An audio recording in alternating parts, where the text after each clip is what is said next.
Hello, everyone. This is Tom Fox, back again with one of my dearest colleagues in compliance, Erica Salmon Byrne. Erica, first of all, welcome back. Thank you so much, Tom. It is my annual treat that I get to come on and talk with you at this time of year every year. So, this year, today, in fact, we're recording this on March 4th, the public announcement of the World's Most Ethical Company Awards and the 5-year ethics premium average was announced. So, I wanted to start off by asking you at a high level, could you summarize what you guys announced today? Absolutely. Yeah. So today's March 4th when Tom and I are recording this particular episode. And today was the launch of the world's most ethical companies list. We announced the recognition of 136 companies this year across 20 countries and 44 industries. It's a big annual day for us every year when we get to shine a light on companies that are doing such good work in the world. And what did the ethics premium show this year?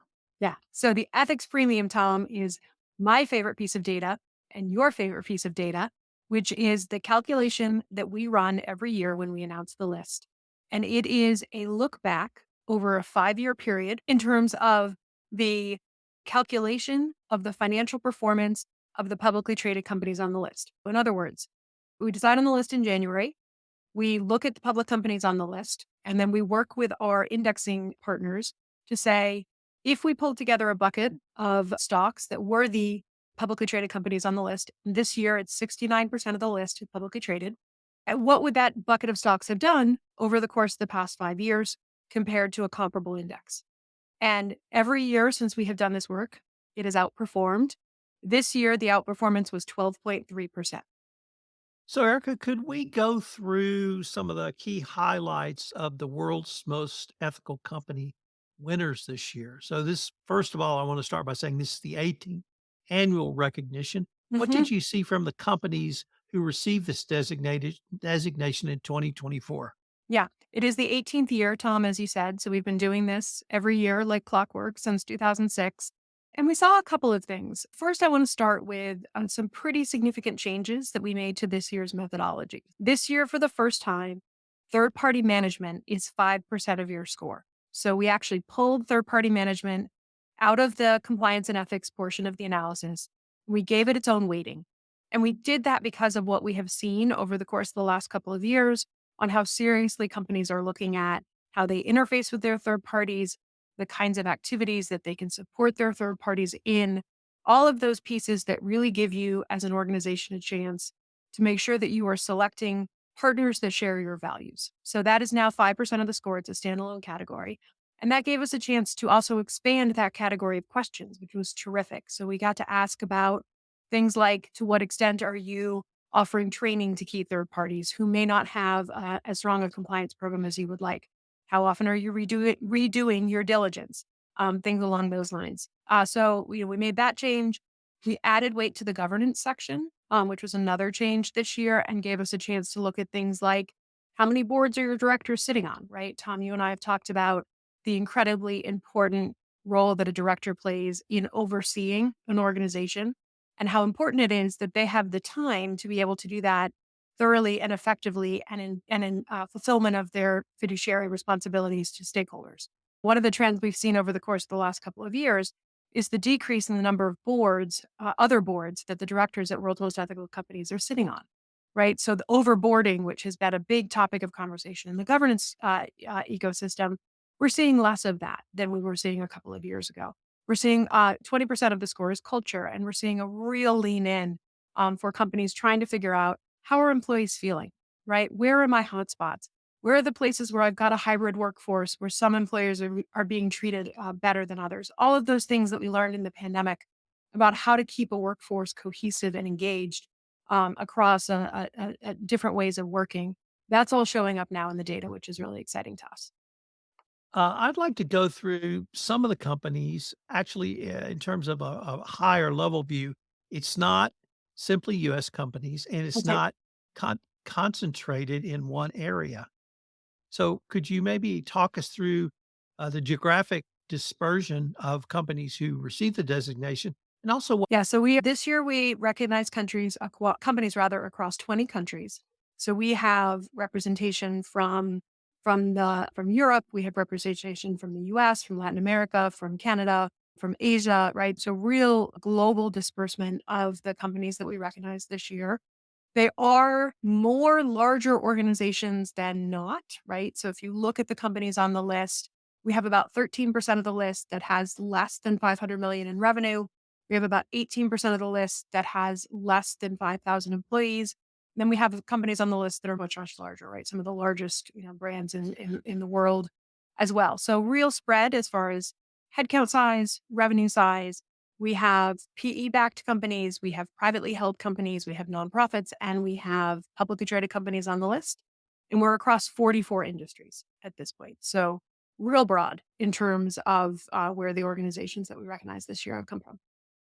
Erica, for our listeners, if they've not heard us together before, we actually have a trilogy of podcasts, or we try to each year around the world's most ethical companies Hmm. designation. And it starts with the application process when it begins. Then we try to do something sort of November-ish around the benefits of simply applying. Hmm. And it's a long-winded way of saying, I see this as a process. Yeah. And in many ways, I see the application process as important as any other part, although we're celebrating one of the most important parts today. So I was That's right. wondering if we might be able to talk through the process that a company goes through, what Ethisphere does to evaluate that, and really the value in this entire journey, because I really see it as a huge value for the greater compliance community. Yeah, Tom, it'd be my pleasure to walk you through it. So the first part of the process every year actually starts inside of Ethisphere, and that's a process that we kicked off last week. So you might say to yourself, wait a second, they're announcing it today and they've already kicked off next year's process. And the answer to that is yes. So last week we started updating the ethics quotient. So for your listeners who aren't as familiar with the process we do every year, it starts with what we call the ethics quotient, and that's the survey based, data driven way that we collect programmatic practices. So this year, the ethics quotient was 240 questions because, as I mentioned, we expanded third party management, we added some questions to governance. We every year sit down as a team here with our various partners that we partner with on different topics. And we say, okay, what did we get right? What did we get wrong?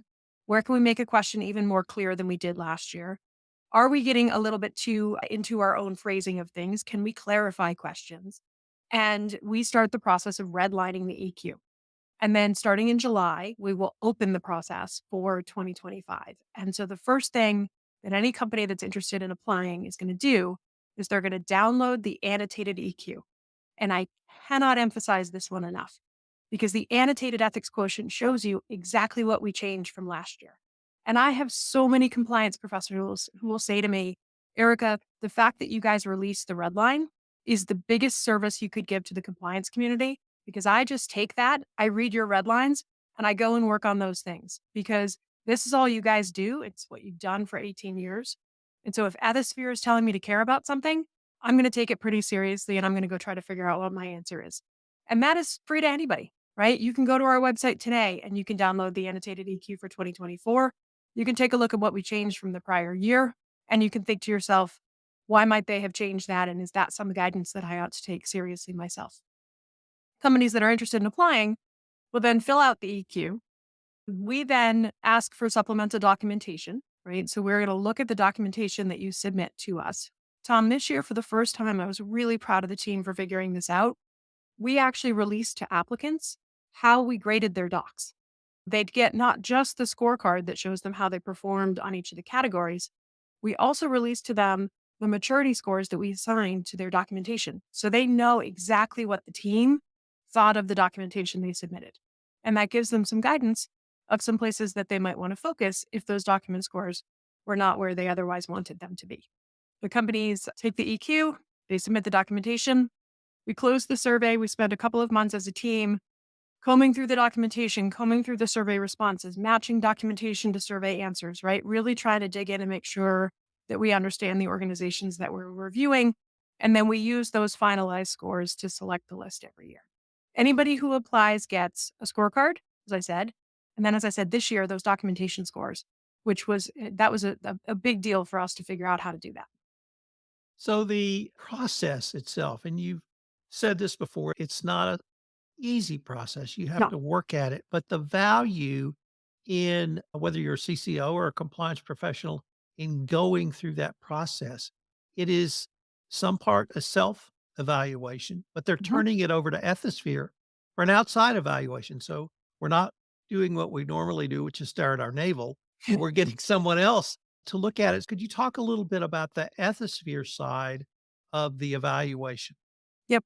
Yes. Once the application process closes, we sit down as a team and we assign reviewers by industry. So one of the things we try to do is we try to look at every applicant in the context of their peers because a manufacturing company is not going to be the same thing as a tech company, right? They're going to have different risks. They're going to have different programs. They have different workforces. So we assign reviewers by industry. And then those review teams take those applications and they start to work their way through them. So they look at the survey answers, they look at the submitted documentation. We do a tremendous amount, Tom, on our side to look at reputational risks. So we read 10Ks, we read 10Qs, we comb through data sets, databases to look for particular reputational challenges that a company might be facing, something that would cause them to not be eligible to participate in the process in any given year. And then at the end of the process, and it takes, that's basically runs from the end of October through the middle of January. So we ruin our holidays every year doing this. And then we sit down as a team and we collectively come up with the companies that we believe are deserving of the recognition in that particular year.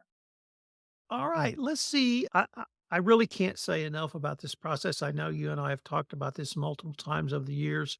If you have never gone through the process, I would urge you to do. It is a great exercise. You get great feedback from Ethisphere, and you can use it to test yourself and see where your program is going forward. Yeah, for sure. Tom, can I share one example of the way that annotated EQ has changed over time? Sure. So 4 years ago, for the first time, we added a specific question to the compliance and ethics program piece, asking about whether the compliance team participated in M&A due diligence. So 4 years ago, so that would have been the 2019-2020 edition of the EQ. The DOJ then added that to its ECCP guidance, specifically talking about the importance of the ethics and compliance team in an M&A.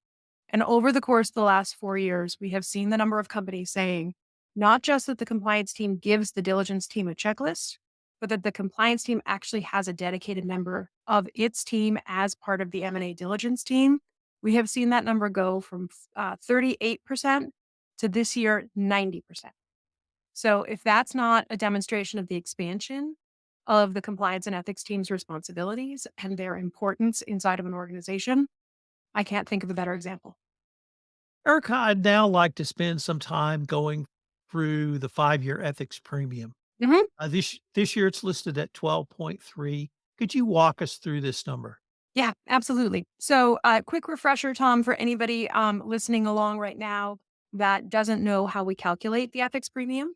So, we take the publicly traded companies on the list.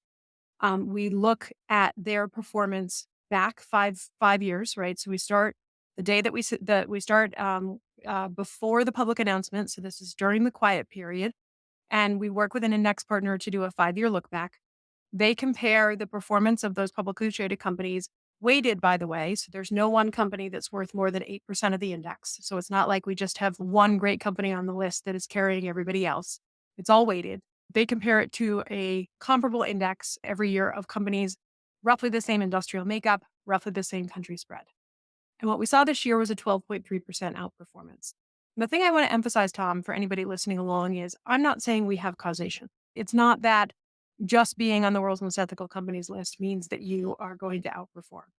What instead I will say is we have 10 years of correlation and we have 10 years worth of data to say that the kinds of practices that that land you on the world's most ethical companies list, those practices are very closely correlated to better financial performance. And so for everybody who's out there thinking like, I have to defend my program, we're open to budget cuts, we're just a cost center, you are a value creator. The kind of work you do creates financial value for your organization. And we have the data to show it, right? So I strongly encourage your listeners to take a look at everything we've written about the ethics premium. I pin the correlation on a couple of factors. One is culture, right? So if you think about the weighting of the evaluation process, 20% of the score goes to how you are measuring and acting upon the measurement of your culture. And we all know that companies with good, strong cultures, the employees stay, right? You have engaged employees. You don't have the cost of turnover. I pin it on the fact that if you look at the average makeup of a company's value today, it's about 80% is intangible assets. What's one of your biggest intangible assets? Your people, right? What's one of your other biggest intangible assets? Your intellectual property and your trade secrets. Happy people protect trade secrets. That piece of the intangible assets plus the culture is one piece of that correlation. And then the other piece is the kinds of companies that wind up on our list tend to not have giant fines, and we all know that there's no P&L for the giant fine bucket, right? That's not a fund of money that companies have sitting somewhere. When they get fined, that money comes out of doing other things. That money comes out of R&D. Money comes out of hiring. And so those are some of the factors that I think go into that decade's worth of outperformance. That last point is not something I've heard discussed in compliance, which is the money has to go to a fine. It's obviously going to come from somewhere. So that's a great point. Erica, I typically say, and I've tried to say for years, that more effective compliance equates to greater business efficiency, which Mhm. equates to greater profitability. Would that be consistent with the finding of the ethics premium? Yeah, absolutely, Tom, 100%. And the only thing that I would layer on top of that explanation, which I think is spot on, is a speak up culture doesn't end at the ethics and compliance program, right? A speak up culture is one where your employees feel comfortable bringing up a new product idea.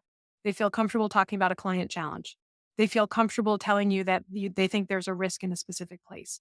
And so if you spend the time to invest in the building those kinds of cultures and the kinds of managers who are open to being challenged in meetings with new ideas and new thoughts, the financial benefits of that are tangible, and we see that in the.